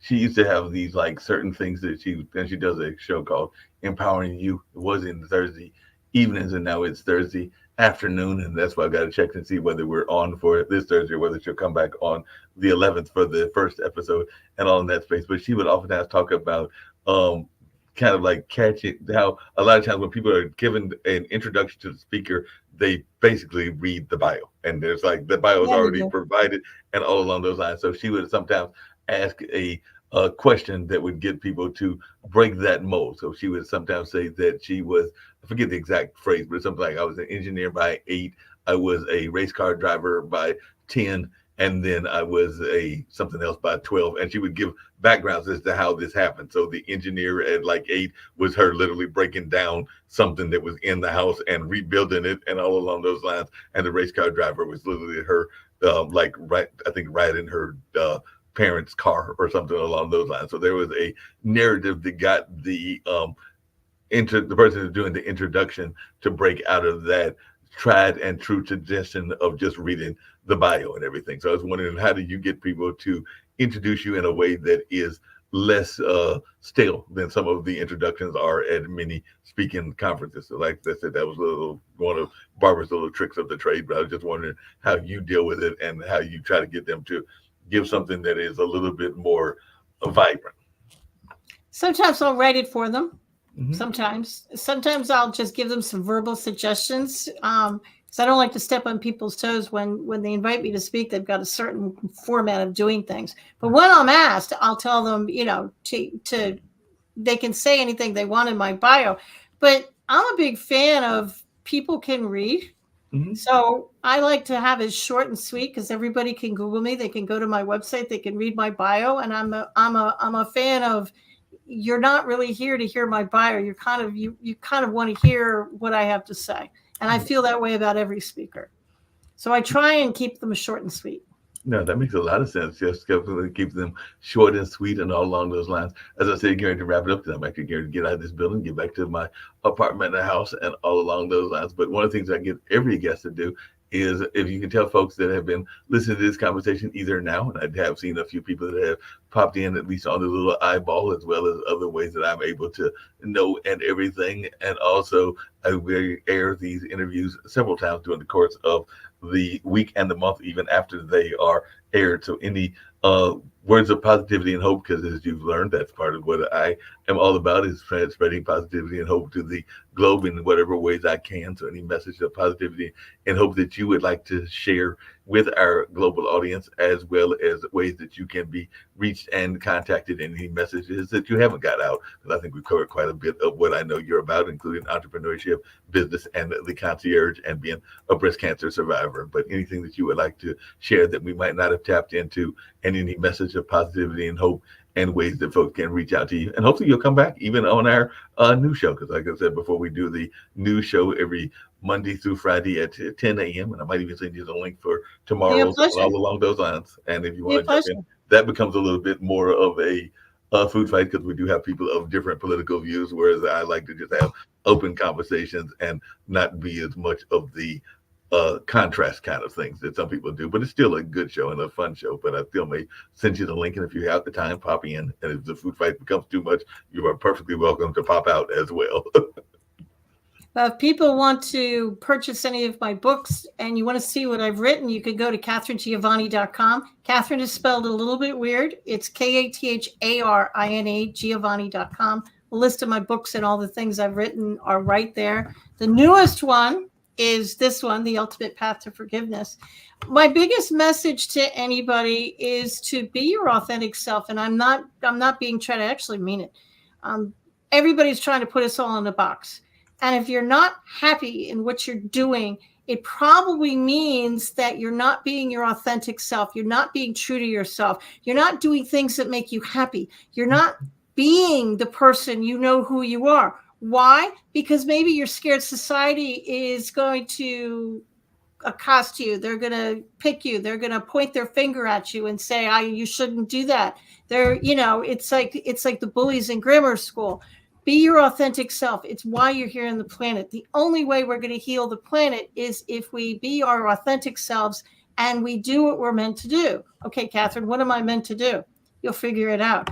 Once you decide to be your authentic self, you'll figure it out. Trust the little bird on your shoulder and know that you got this. No, definitely. You said a couple of things that had me laughing as we were closing out and everything. One is that, and I still tease him to this day and everything, but as I mentioned before, I've always knew that I was going to be in the entertainment space and definitely the media space as well. And I remember that he doesn't do as much now because there is a nickname that I created for myself that I actually enjoy. And I think I created it on Facebook. You might have even seen it on LinkedIn, which is the Cultural Minister of Durham, because I'm definitely involved in a lot of cultural activities here in Durham. So I created that and everything. And I think it was actually some friends of mine that came up with that term because they were like, every time we see you, you're at something cultural. So they were a little bit on the more left side of politics. So they were like, you must be the Cultural Minister of Durham. So I kind of stuck with that and kept that even on some of my social media outlets and all in that space. But my dad, when I was young and everything, he used to sarcastically call me a showbiz. So that would sound his way of being sarcastic and all along those lines. So I was going like, yeah, but sounds like a compliment to me. Exactly. And I took it as a compliment and I also took it as a kind of a part of the trademark and some of the things that I do as well. So at the time, he was being a little bit sarcastic in the way he phrased it because it was kind of done in a sarcastic tone and all, but I took it as a compliment and have used it as a compliment ever since that time and everything. So that's just something that I found that you can flip what somebody may intended to be one way into a more positive light, and if you choose to and everything. Yeah, they say they're calling you showbiz. Say thank you. Yeah, exactly.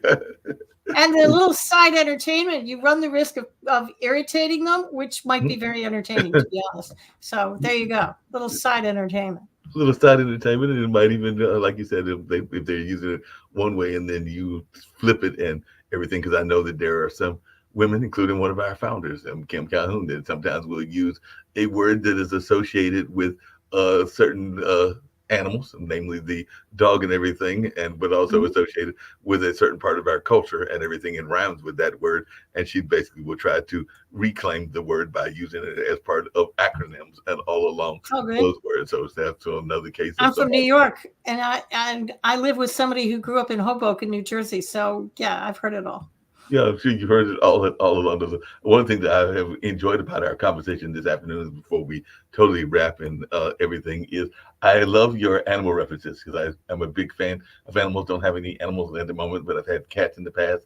I've had definitely even some geckos that, ironically, a friend of mine that moved to New York gave me because they were of the Italian background, as I recall, and they were going up there to move into the theater district. So even though I only had them for less than a year, they gave me fettuccine, linguine, and Alfredo. So I had those three geckos that I was able to keep for a while because they had very many geckos. I think he had like 10 or 12, but I got 3 of them as they were going up to New York to pursue their theater career. And then as a kid, I've had rabbits and even a pet raccoon and a number of other things. And I heard your references to things like the jackrabbits in your life and a couple of other things. I was like, she must have a love of animals.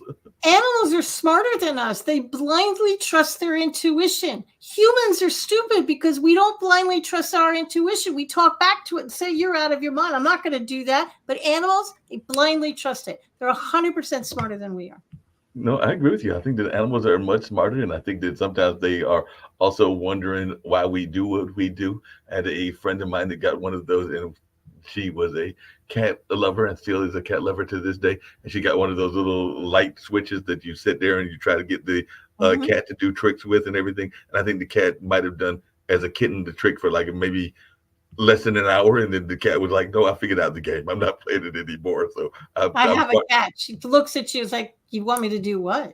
You want me to play that game? I know that game. I'm not doing that. And similarly, they are very smart because when I did have, well, I've had several cats, but not in the sense last year when I was cat sitting for some neighbors and all in that space. And I'd had one of my own for a number of years. But I remember one of the cats I had literally used to run and would be chased by the dogs up the trees and kept being chased up the tree. And at some point, the cat, to that intuition point that you were talking about, got smart and was like, wait a minute, I don't have to play this game Yeah. anymore. So the cat literally turned around, swiped the dog's nose, and as I recall it, I don't think those dogs ever chased that cat again because the cat was like, "I'm tired of this game. I don't want to play the game anymore."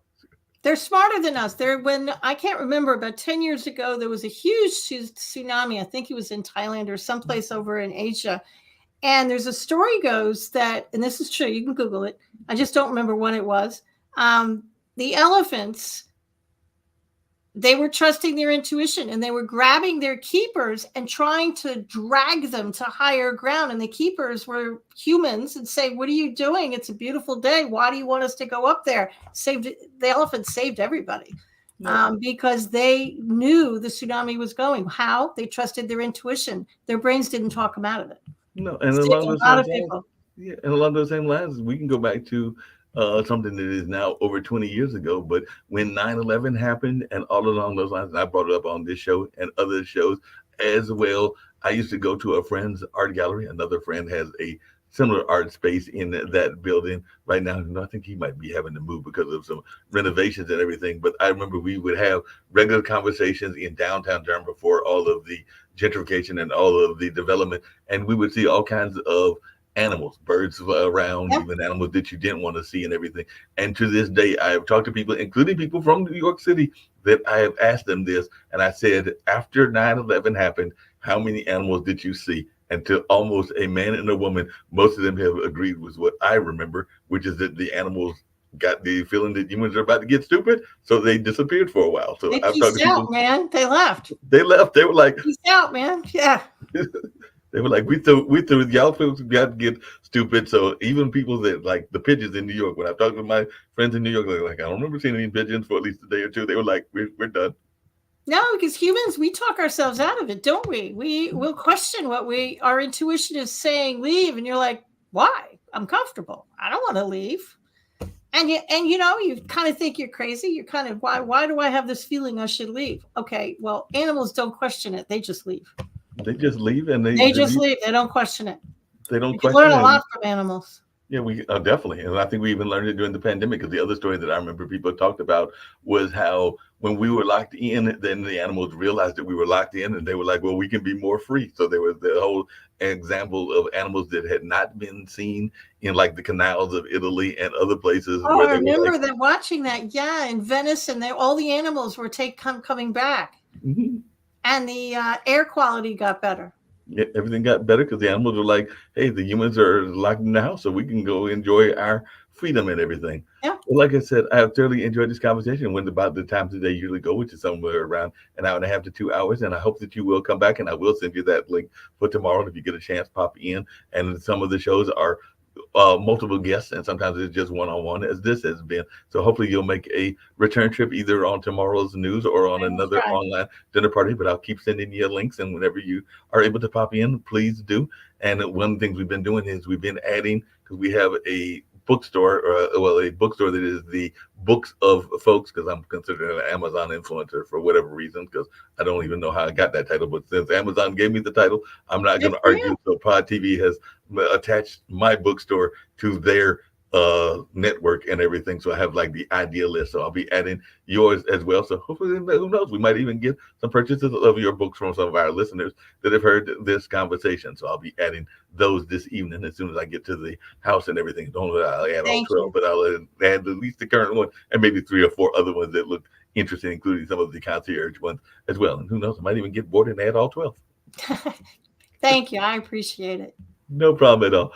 Catherine, you have been a great joy to talk to, and all along those lines. So I have thoroughly enjoyed this conversation. Hopefully I didn't drive you too crazy with some of my inane questions and all along those lines, but You're good. I was having fun, and I hope you were enjoying as well. And I'm going to end with a couple of Friends commercials, including one that honors the folks that are, and this was from, I think, a few years ago, but honor those in the teaching profession that aren't honored enough. The janitors and the guidance counselors and stuff, those folks in somewhere in the Midwest. I can't remember. I think it might be Oklahoma, that this gentleman created this award show. And actually, Barbara won one of the awards last year and everything. So they are honoring people that are both the teachers as well as those that are the support staff with the teachers, like guidance counselors and janitors and others as well. So I'll be ending that, as well as another friend's company that deals with financial services. We're talking about the importance of finances and all in that space. So that's how we'll get on out of here. But I definitely look forward to seeing you in the near future. Thanks so much. I appreciate it, Mark. No problem. Have a good one. Are you looking for money-saving strategies for your business and personal finances? Are you tired of working hard every day with little or nothing to show for it? Contact Prosperity Financial Services, LLC right now for your free financial consultation. Call now to reserve yours today, 804-349-8600, 804-349-8600.